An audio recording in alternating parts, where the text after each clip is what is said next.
Makanya lantas apa yang dilakukan itu apakah cukup bisa menentukan kematian korban? Maksudnya tadi pertanyaan itu belum di... Ya, sangat tergantung pada hasilnya sebetulnya. Sangat tergantung pada hasilnya. Jadi tidak bisa yakin dari sejak awal. Oke. Dengan hasilnya yaitu kurang lebih pada urin tidak diketemukan, pada empedu tidak diketemukan, pada hati tidak diketemukan cyanida, namun yang diketemukan cyanida hanyalah pada lambung sebanyak 0,2 miligram per liter.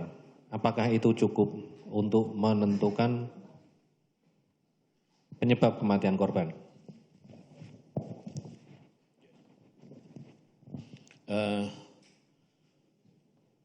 Sebetulnya secara garis besar, kalau kita menemukan satu racun masih di dalam isi lambung, maka itu belum merupakan satu bukti yang bagus. Karena di dalam isi lambung itu berarti belum masuk ke dalam organ. Jadi secara teorinya itu tadi. Nah, hal ini menjadi momok buat kita para dokter forensik yang melakukan pemeriksaan pada mayat yang sudah ditemukan meninggal dari sejak awalnya itu. Jadi temuannya sudah meninggal. Sehingga satu-satunya yang kita ingin peroleh adalah hanya dari pemeriksaan otopsi. Karena dengan otopsi itu kita bisa tahu ada di dalam isi lambung, masih di luar sebetulnya. Tapi kalau kemudian kita temukan juga di dalam hati, di dalam darah, maka kita yakin itu sudah ada di dalam, sudah diserap dan sudah bergerak. Tetapi cara itu sebetulnya juga bisa kita peroleh dengan melihat gejala dan tanda pada orang tadi. Kalau sempat kita menemui orang ini pada saat dia masih hidup. Nah,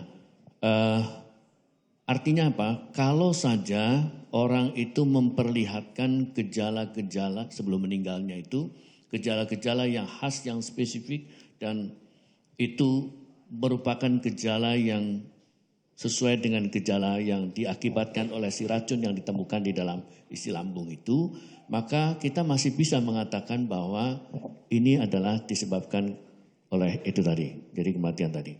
Dengan mengatakan bahwa gejala-gejala ini sesuai yang merupakan dampak dari bekerjanya si racun tadi. Artinya berarti tidak perlu kita melihat adanya, artinya bukan tidak perlu, tapi kalaupun tidak bisa kita temukan zat racun itu di dalam jaringan atau di dalam darah, tetapi dengan adanya gejala-gejala yang sesuai tadi, maka gejala itu juga sudah menunjukkan bahwa racun itu sudah bekerja.